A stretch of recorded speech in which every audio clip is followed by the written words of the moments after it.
Hello, this is Dolk from Kampfar. Right now I'm at 70,000 tons of metal, and you're listening to Brutally Delicious Podcast.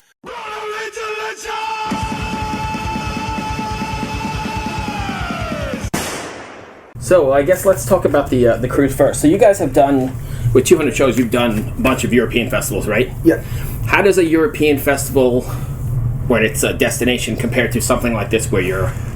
Well, something like this, we already know kind of what we went to, because we went to Barge to Hell. Years ago. A few years ago, yeah. But it was not as packed as this boat is. But I mean, still we knew what we went to,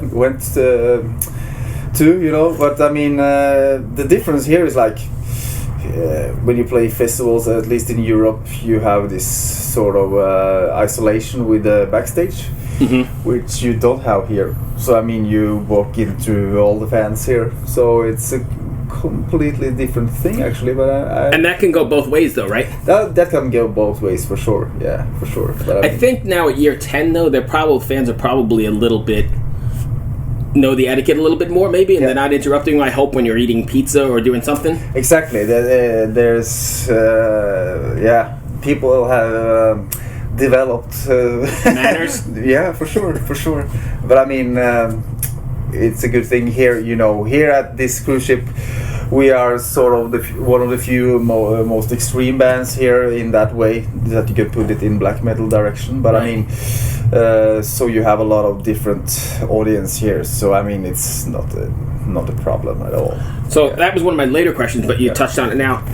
It's pretty interesting, I think, seeing not only the multi-generational fans, which I'm sure you're getting because you've been in this for a while. So you're getting like people like me bringing in their kids to the shows, but you're also getting people who don't even like. They're here for Leaves' Eyes, or they're here for Epica, and they come across your kind of show. That's a pretty cool exposure, right? Yeah, for sure. It's that's a good thing actually, because we noticed that pretty much with Kampfar, at least the 5 last years now that we have done live shows, that you might think that everyone knows about you, but they don't. So I mean, it's a good thing. So you play festivals where people don't know you, and all of a sudden they're getting to recognize you in a way. Not only that, but you're also getting people like me who are bringing their kids to the shows. The same. Hey, you guys got to check out Kampfar. Am I pronouncing that right? Yeah, that's really good. Yeah, you're pronouncing it right, and that's really good too, because during the years now, in the early years when we started touring with Kampfar, you had these really old school metal fans. And with Kampfar especially, we try to develop the music sort of. Not in a new direction, but I mean more. It's different though than there was in the last in the beginning. So I mean, the thing is,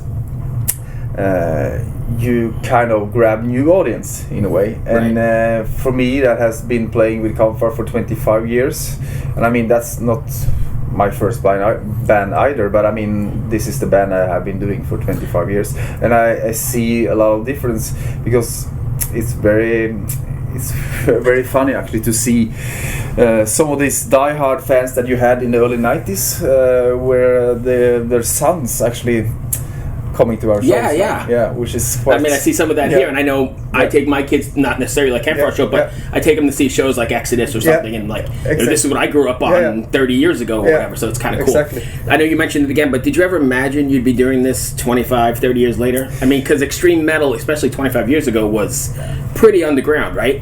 Yeah, it was pretty underground, but I mean, no, I wouldn't have predicted that, but in a way, as the year passed by, this is sort of who I am. I have 3 kids now. I mean, it's a big difference, but I mean, I'm still who I am, and I mean, it doesn't feel unnatural to do this. Right. Yeah. So Ophidian's Manifests came out. When you guys are writing, and I don't know if this applies to you at all, and if it doesn't, you can tell me no, but are you writing so the fans have something, if there's a takeaway for the fans, is some kind of meaning behind it, or are you writing just these songs for specific song's sake? Does that make sense? Yeah, it's a good question actually, because normally with Kampfar, we can have this rough idea where to go, but especially with the last album, it became it kind of shapes during the way when you start creating, you know, when you start the process of creating new stuff. It became so personal in a way, because me personally now for the last 2.5 years has been at a very, very dark spot personally. So I mean that's kind of got the whole essence of the album in a way. So it became much more personal than we had in mind. Do you find it to be cathartic? Yeah. More. It's more. It's more of a, you know. How can I put it? It's more of a mental state of mine. I think this album it became very personal. It became more on the roots of life and death in general. I think because it's. I mean, if you're close to death, that I was, you know, 2.5 years ago, that kind of shapes you in a way. Sure. And I think that album, especially Ophidion's Manifest, has been shaped very much about that. And the lyrics also, you know, and there's also some stuff that you cannot control during all this process, like this process, when we usually go. I have a cabin up in the mountains in Norway, and that's where we have been going for the last 3 albums actually to create. I don't know if it's a mind fuck up or something, but for us it works very well to just go there. So I don't claim to know a whole lot about the origins of black metal, but isn't black metal sort of tied into the whole nature thing? For sure, especially in Norway it is. I mean, but it's impossible to not be in that way also, I think, because if you are a Norwegian like I am, I know nothing else than being a Norwegian, because that's what I've been growing up to. And for us, we are very close connected to nature all the time, even if you want to know or not, you know. It's only the big cities like Oslo now which is a bit different, but I mean, if you live in the rest of Norway, you're always close connected to nature. So I mean, that has shaped everything. Gotcha. Yeah. Okay. Yeah. So I don't know if this applies, and who do you think is carrying the true Norwegian black metal torch, so to speak, nowadays? Because there's different versions of black metal all over the place, but who would you say, in your opinion, is carrying that, besides Kampfar, who's carrying that torch? I think honestly, to be really honest now, I think it's less and less, actually, because all the old bands also disappear in a way, so we're not so many left. What I see now in Norway, especially like the new bands that are coming up, which is kind of disappointing to me, because when black metal started to become worldwide, you know, in the early 90s, it had one big essence, and the essence was that every band kind of pushed the limits. Mm-hmm. In right or left or whatever, you know, but we went in different directions. And I think that the new bands that are coming up now in Norway, they play more on what we used to do 25 years ago in a way. So in my opinion, there's great that they do that, but there's nothing new in a way. So in my opinion, to be carrying the torch to do something differently, you have to do something differently. Right. No, that makes sense. Yeah. I mean, I don't think that's many of us left. I think Gals Vird is a really good example of someone who's trying to push the limits. But he's one of the originators from way back when as well. For sure, he's one of the originators, but still he pushed the limits. Yeah. And I have the same thing with Kampfar, because we have been doing this for many, many years, but still we try to push the limits to go in new directions in a way. And I in my opinion, there's not much bands left that do that. I mean, I have a lot of you know, really honor, and I feel really great about several bands in black metal, but I don't think there are so many left that push the limits, to be honest. I think Gals Vird is one of the things I can come up with right now. Okay. Yeah. So That whole scene, you talk about the early 90s, the black metal scene. Yeah. What did you think of that movie? Not even close? It's really funny to see, actually, because there's some points in that movie that are really correct. Because you probably knew some of those guys, right? Yeah, for sure. I mean, we were stepping in the middle of it all back then, you know. But I mean, for me, what is the most funny part to see, actually, in that movie is something that I don't think people think too much about these days. But back in the 90s in Norway, you know, we didn't have internet. We didn't have cell phones. We didn't have that kind of connection. We had handwritten letters, you know. Right. So the thing with the thing is, like, in Norway, especially, there was a lot of these so-called black packers that came from Poland, Portugal, Spain, France, you know, whatever, and they just came because we had the written address on the envelopes. Oh, to the record store? No, they came home to our places. Oh, really? Knocking on our door, you know. And my home address was not my home address because of that. My home address was with my parents.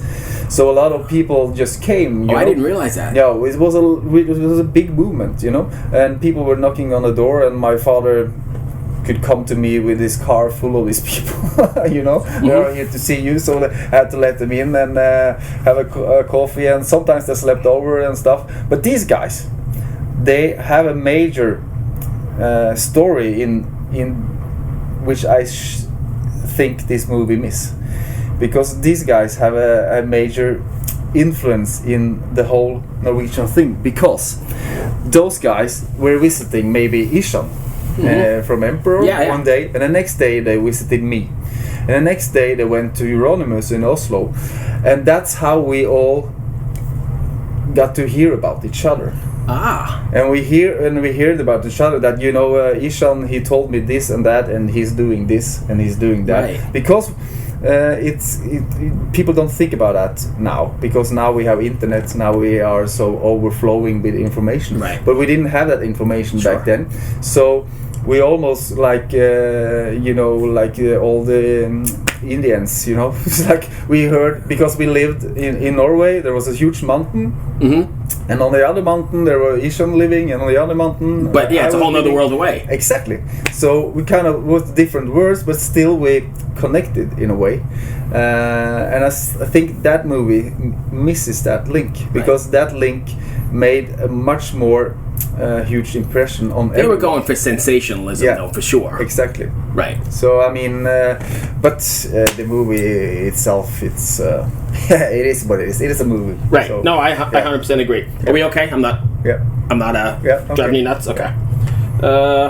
So when you're writing, especially the new record, do you find it hard not writing the same record over and over again? I mean. Yeah, that has been the main issue for Kampfar for me, because when we did the album in 2014 called Djevelmakt, that was the edge that we were standing on, actually, because we went into Abbey's studio in Sweden, and that was the first time for like 14 years I was really sweating, because I was so nervous, because I was trying to go to different places, you know, with the singing, with the vocals, with everything, you know, and that's because of what you say. We came to that conclusion that we are safe in what we do. We can do this over and over again. We can make another album, no stress at all. But to be moving forward and to take the torch and really move forward with, you have to step out of that bubble, right. And that's what we did in 2014, and we still continue on that road, and that is actually a main issue for us. But it's a conscious effort, right? Though, because it's easy to slip back, I think. It is. It really is, but it's a main focus for us. All right, what is up? It is Pathos back here again with your pick of the day on the Brutally Delicious podcast. What I have for you today is a band out of Central California, Anhedonia, describing themselves as an entity unleashing a void of insanity that will devour your mind and make you question your very own existence, only to leave you wanting more. The song you have underneath me here is Virulence, which premiered on Slam Worldwide back in the summer of 2019. You can find them on all your major streaming sites, Bandcamp. Check out their music video for this song on YouTube. You know, obviously, guys, what are we talking here? We're talking brutal, just slamming, devastating deathcore here. I mean, what's not to like about this? A lot of times deathcore bands seem to overdo the same thing. What I like about what they're doing here is they have that great atmosphere that goes with the brutal guitars and just the hammering drums. The vocals make you think that your world is coming to an end. I mean, that's just a devastating voice. This band first reminded me of Aegeon, if you guys remember them from about 5-10 years ago. They also seem to blacken up their sound a whole lot, which, you know, I'm a huge fan of. The overall atmosphere that helps create with the song, there's nothing like it, in my opinion. Overall, if you want to take a jackhammer to your brain till you can't see anything anymore and your world goes dark, check these guys out. They really seem to have their whole act together, so I'm definitely one that's going to be checking them out more. So make sure you check them out. That's Anhedonia out of Central California. This is their song, Virulence. Please go online and support them. Buy some CDs, buy some shirts, give them some views, give them some likes. Until next time, this is Pathos with your pick of the day on the Brutally Delicious podcast. Hello out there. Yes, hello out there, everyone. I'm Hal Schwartz. And I'm Flynn McLean. Together we host None But the Brave, a podcast dedicated to the music and career of Bruce Springsteen. Bruce and E Street Band are on tour right now for the first time in 6 years, and we're taking a detailed look at what's happening on stage in our bi-weekly episodes. We've also been recently joined by some very exciting guests, including rock journalist Warren Zanes and Stephen Hayden, Backstreet's Magazine founder Charles Cross, and Barstool's Kirk Minahan. If you're a diehard Springsteen fan, this is the show for you. So please subscribe to None But the Brave on your favorite podcasting platform, and we hope to see you further on up the road. Thank you so much. We'll be seeing you.